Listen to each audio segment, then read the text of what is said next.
नमस्कार, मैं हूं सुप्रतिम बैनर्जी और आप देख रहे हैं वारदात। जमीन से लेकर आसमान तक में शिकस्त खा चुका चीन अब पानी के अंदर नई साजिश रचने में जुटा है। गलवान घाटी में भारत ने चीन को सबक सिखाया ही है।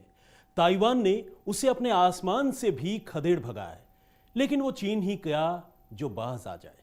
अब चीन अत्याधुनिक उपकरणों से पेंगोंग त्सो लेक में पानी के अंदर झांकने की कोशिश कर रहा है।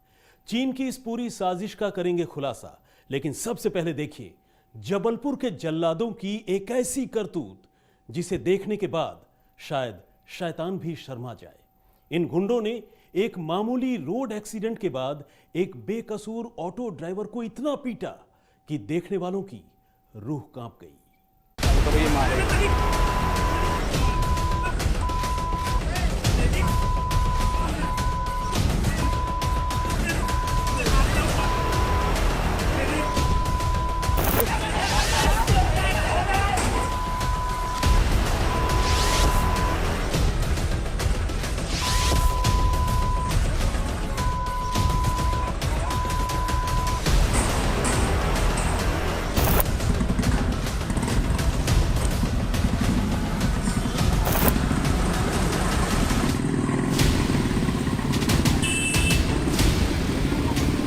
जुल्म, ज्यादती और हैवानियत की इन तस्वीरों को देखने के लिए भी हिम्मत चाहिए।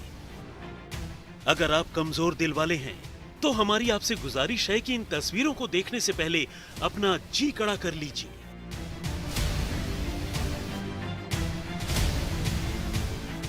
तस्वीरें जबलपुर की हैं, मध्य प्रदेश की सांस्कृतिक राजधानी की, जहां एक मामूली रोड एक्सीडेंट के बाद शहर के कुछ गुंडों का दिमाग एक ऑटो ड्राइवर पर ऐसा खराब हुआ कि गुंडे खुद ही उसे बीच सड़क पर सजा देने लगे। और सजा भी ऐसी वैसी नहीं, बल्कि इतनी भयानक कि देखते ही रूह कांप जाए। गुंडागर्दी की सनक में पागल इन लोगों को यह भी होश नहीं रहा कि वो जिसके साथ ये ज्यादती कर रहे हैं वो भी एक इंसान है। उसके भी रगों में इंसान का ही खून है। वो भी किसी का बेटा है, किसी का पिता है। और सबसे अहम ये कि उसे भी तकलीफ होती है, चोट लगने पर दर्द होता है। लेकिन एक मजलूम ऑटो ड्राइवर पर अपनी मर्दानगी दिखाने के दौरान मानो ये गुंडे गुंडों से भी आगे निकलकर कहीं जानवर बन गए थे।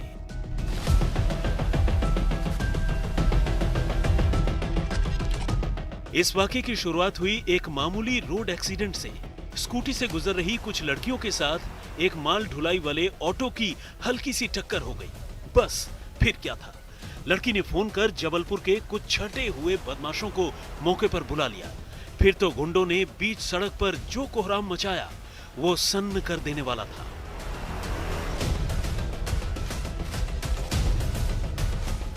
वो तो भला हो वहां से गुजर रहे कुछ लोगों का, जिन्होंने चुपके से इन गुंडों की करतूत को अपने मोबाइल फोन में कैद कर लिया, वरना कानून के लिए तो शायद इन्हें भी सजा दिलाना मुश्किल हो जाता। एक्सीडेंट के बाद गुंडों ने ऑटो चालक को बीच सड़क पर ही घसीट घसीट कर पीटना शुरू कर दिया। एक गुंडे ने तो सड़क पर बिखरे लोहे के शेड से ऑटो वाले पर ताबड़तोड़ वार करने शुरू कर दिए। इस दौरान ऑटो ड्राइवर रोता रहा, गिड़गिड़ाता रहा, रहम की भीख मांगता रहा, लेकिन गुंडों ने उसकी एक न सुनी। मारपीट से तकरीबन बेसुध हो चुके शख्स को इसके बाद हैवानों ने बालों से पकड़कर कुछ यूं घसीटा जैसे कोई जानवर को भी नहीं घसीटता। मगर इसे गुंडों का खौफ कहें या फिर मौके पर मौजूद लोगों की मुर्दादिली, सबने सब कुछ अपनी आंखों से देखने के बावजूद इन गुंडों को एक बार भी रोकने की कोशिश नहीं की। हद तो तब हो गई जब मारपीट से इन गुंडों का मन भर गया और जब ऑटो ड्राइवर पूरी तरह बेहोश हो गया तो ये गुंडे उसे अपनी बाइक में किसी जानवर की तरह लाद कर ले गए और फिर थाने के पास में ले जाकर ही ऐसे फेंक दिया मानो पुलिस से कह रहे हों कि हमें तो जो करना था वो कर दिया, अब हमें पकड़ सको तो पकड़ लो। और फिर मेरे को टांग के ले गए जानवरों जैसे, और फिर आगे ले जाके रास्ते भर तो मारते गए, घसीटते ले गए पैर से, और फिर आगे ले जाके साइड पर रोका, वहाँ भी मारा, फिर वहाँ से ले जाके थाने ले जाके फेंक दिए मुझे। आमतौर पर हर मामले की तरह जबलपुर पुलिस ने इस मामले को भी हल्के में ही लिया। और तो और इतनी ज्यादती का शिकार होने के बावजूद पुलिस ने घायल ऑटो वाले को पहले हवालात में ही बंद कर दिया। लेकिन जब वीडियो वायरल हुआ तो पुलिस की नींद टूटी। आनन फानन में पुलिस 4 में से 2 गुंडों को दबोचने में कामयाब हो गई और फिर हुआ इनका एमपी स्टाइल में इंसाफ।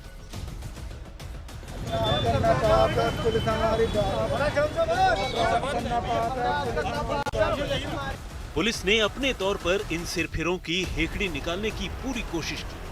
नंगे पांव शहर में जुलूस निकाल दिया, हाथ में हथकड़ी लगा दी और देर तक डंडों के साए में शहर की सड़कों पर गुंडों की परेड होती रही। अपराध करना पाप है, पुलिस हमारे पास है। अपराध करना पाप है, पुलिस हमारे पास है।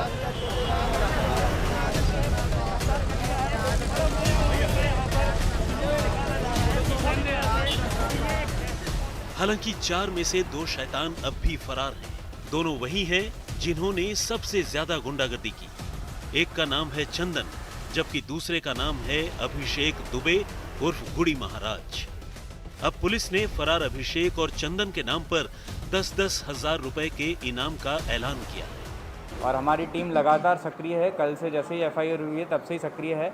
हमें अहम सुराग भी मिले हैं और हमें आशा है कि हम जल्दी उनको भी गिरफ्तार करेंगे। मुख्य आरोपी की क्या इसमें एक इम्पॉर्टेंट चीज़ ये है कि दोनों के ऊपर पुलिस अधीक्षक महोदय द्वारा 10-10 हज़ार का इनाम भी घोषित किया गया है। जो भी उसके संबंध में सूचना देगा उन्हें इनाम दिया जाएगा। जी, दोनों ही आदतन अपराधी हैं, चंदन सिंह और गुड़ी। चंदन पर लगभग 17 अपराध पंजीबद्ध हैं और गुड़ी पर लगभग 13 अपराध। कार्रवाई की जाएगी सरकार की तरफ से? कार्रवाई कर दी है। कल ही केस रजिस्टर्ड हो गया था, 2 लोग गिरफ्तार हो गए। ये मध्य प्रदेश है, यहाँ कानून का राज्य है। न तो तालिबानी संस्कृति चलेगी, न पठानी ब्याज चलेगा। यहाँ कानून का राज चलेगा। सूत्रों की माने तो गुड़ी महाराज पर कत्ल समेत दूसरे जुर्म के करीब 2 दर्जन आपराधिक मामले दर्ज हैं। वो हाल ही में जेल से छूट कर आए, लेकिन कहते हैं ना कि चोर चोरी से जाए, हेरा फेरी से न जाए। वो जेल से निकलने के बाद भी बेकाबू है, फिर से कानून की धज्जियां उड़ाता घूम रहा है। जबलपुर से धीरज शाह के साथ रवीश पाल सिंह, भोपाल, आज तक। चीन अपने टोही विमान और तकनीक के सहारे एलएसी के करीब पेंगोंगसो लेक के नीचे पानी के अंदर झांकने की कोशिश कर रहा है। सैटेलाइट तस्वीरों से साफ हुआ है कि चीन के सैन्य हवाई अड्डों में ऐसे कई विमान खड़े हैं जो पानी के अंदर की हलचल का भी पता लगा सकते हैं। लेकिन सवाल यह है कि आखिर चीन ऐसा कर क्यों रहा है? तो जानकारों की माने तो असल में वो डरा हुआ है। उसे लग रहा है कि कहीं भारत पानी के रास्ते से ही उस पर वार न कर दे। पहले वो जमीन पर हारा, फिर आसमान में खाई शिकस्त।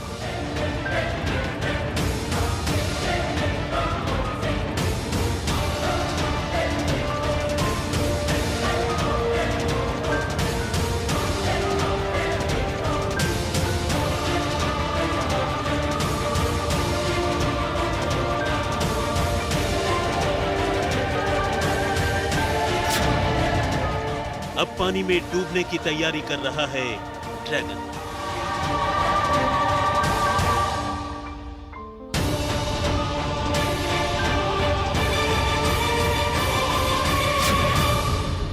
चालबाज चीन की एक और नई चाल।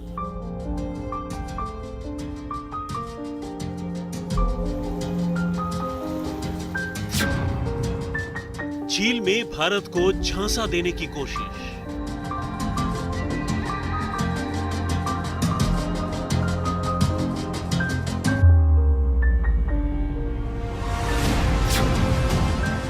मगर भारत भी है तैयार।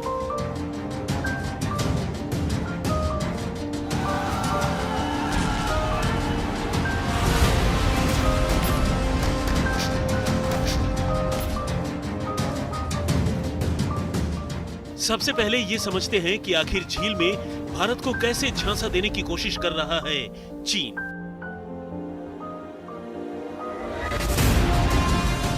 सैटेलाइट तस्वीरों से यह पता चला है कि चीन अब दुनिया भर की नौसेनाओं की पनडुब्बी रोधी युद्ध के लिए इस्तेमाल की जाने वाली नई तकनीक के सहारे पेंगोंगसो झील के अंदर उसकी गहराई में भी नजर रख रहा है। लेकिन ये निगरानी क्यों? आखिर क्यों चीन को हर आहट पर डर लग रहा है? आज हम आपको बताएंगे ड्रैगन के खौफ की इनसाइड स्टोरी।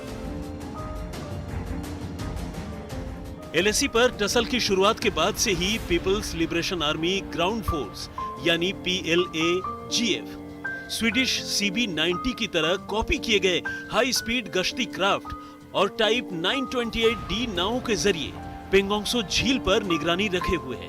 लेकिन सैटेलाइट तस्वीरों से पता चला है कि चीन अब दुनिया भर की सेनाओं द्वारा पनडुब्बी रोधी युद्ध के लिए इस्तेमाल की जाने वाली नई तकनीक के सहारे पेंगोंगसो झील के अंदर उसकी गहराई में भी नजर रख रहा है। आज तक को मिली जानकारी के मुताबिक 31 जुलाई को फिंगर 4 और फिंगर 8 के बीच कम से कम 13 नावों के मौजूद होने की जानकारी मिली थी। नाव स्क्वाड्रन में रिमुतांग के एक प्रमुख बेस के कुनक फोर्ट और फिंगर 5 तक 8 नई नावों को तैनात किया गया था, जो कि फिंगर 4 से बमुश्किल 2.5 किलोमीटर दूर है।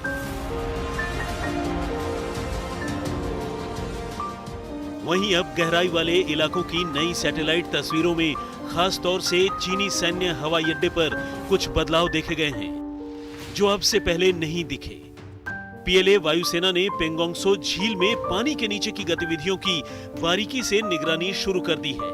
PLA-AF झील की टोह के लिए विशेष विमान इस्तेमाल कर रही है, जिसके पिछले छोर पर एक मैग्नेटिक एनोमली डिटेक्टर यानी MAD लगा हुआ है। खबर है कि चीन पनडुब्बियों का पता लगाने वाली तकनीक का इस्तेमाल कर रहा है। इन विशेष विमान जैसे कि Y8 GX6 या शांगसी Y8 ट्रांसपोर्टर के गाओक्सिन 6 या हाई न्यू 6 वेरिएंट का इस्तेमाल PLA नौसेना विरोधी सतह के साथ साथ पनडुब्बी रोधी युद्ध के लिए करती है। जहाज पर लगा ये डिटेक्टर पृथ्वी के चुंबकीय क्षेत्र में किसी भी तरह के बदलाव को 1 मिनट में पता लगा सकता है, जिसका इस्तेमाल पनडुब्बियों का पता लगाने के लिए किया जाता है। साथ ही जमीन के नीचे छिपे खनिज की दुर्लभ मिट्टी का पता लगाने के लिए भी इसका उपयोग किया जाता है।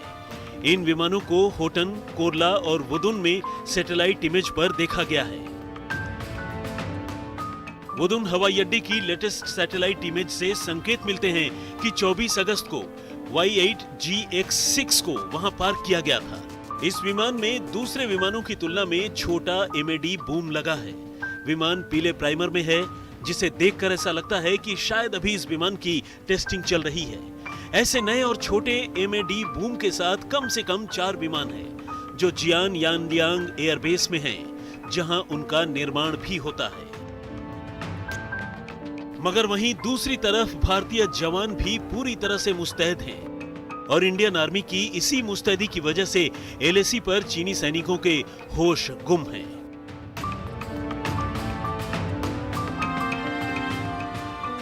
लाइन ऑफ एक्चुअल कंट्रोल के पास अब हालत यह है कि चीनी सैनिक फिंगर 4 की रिज लाइन पर हैं, लेकिन उनकी हर गतिविधि पर भारतीय फौज की नजर है, क्योंकि पेंगोंगसो लेक के दोनों किनारे सामरिक महत्व की सभी अहम चोटियों पर भारतीय फौज का कब्जा है। यही वजह है कि चीन अब घुसपैठ की कोई नई साजिश रच नहीं सकता, वरना मई महीने से वो जिस तरह LAC पर हरकतें कर रहा है वो नाकाबिले बर्दाश्त है। LAC पर यथास्थिति बहाल करने के लिए हालांकि लगातार बातचीत चल रही है, लेकिन चीन ये मसला लगता है बातचीत से हल करने के मूड में नहीं, और वो भारत के सामने उठपटांग शर्तें रख रहा है, बहानेबाजी कर रहा है और कुल मिलाकर तनाव कम करने में कोई सहयोग नहीं कर रहा। आज तक ब्यूरो। फिलहाल एक ब्रेक, लेकिन ब्रेक के बाद आपको दिखाएंगे कैसे LAC पर अपनी तैनाती बढ़ाने में लगा है ड्रैगन। आप देखते रहिए वार्ता। घबराए चीन की सोच का अंदाजा इसी बात से लगाया जा सकता है कि वो बॉर्डर पर न सिर्फ लगातार अपने सैनिकों की तादाद बढ़ा रहा है, बल्कि हर तरह से इस कड़ाके की ठंड में अपने सैनिकों के लिए बेहतर इंतजाम करने में जुटा है। लेकिन अंदर खाने की खबर यह है कि भारतीय फौजियों ने जिस तरह से पिछले दिनों चीनियों के दांत खट्टे किए हैं, उसके बाद चीनी फौज में हड़कंप मचा है। पूर्वी लद्दाख में 5 महीने से जारी तनातनी के बीच चीन जहां लगातार बॉर्डर पर अपने सैनिकों की तैनाती बढ़ा रहा है, वहीं किसी भी हालत से निपटने के लिए भारतीय फौज भी तैयार खड़ी है।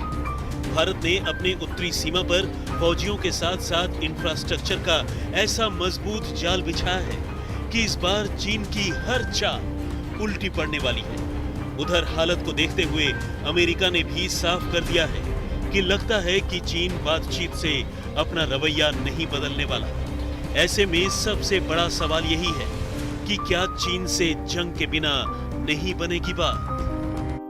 तो वारदात में फिलहाल इतना ही, लेकिन देश और दुनिया की तमाम खबरों के लिए आप देखते रहिए आज तक। नमस्कार, मैं हूं अंजना ओम कश्यप। हमें उम्मीद है ये वीडियो आपको पसंद आया होगा। लेटेस्ट खबरों के लिए यूं ही देखते रहिए आज तक, और इस वीडियो के पसंद आने पर लाइक, शेयर एंड सब्सक्राइब करना ना भूलें।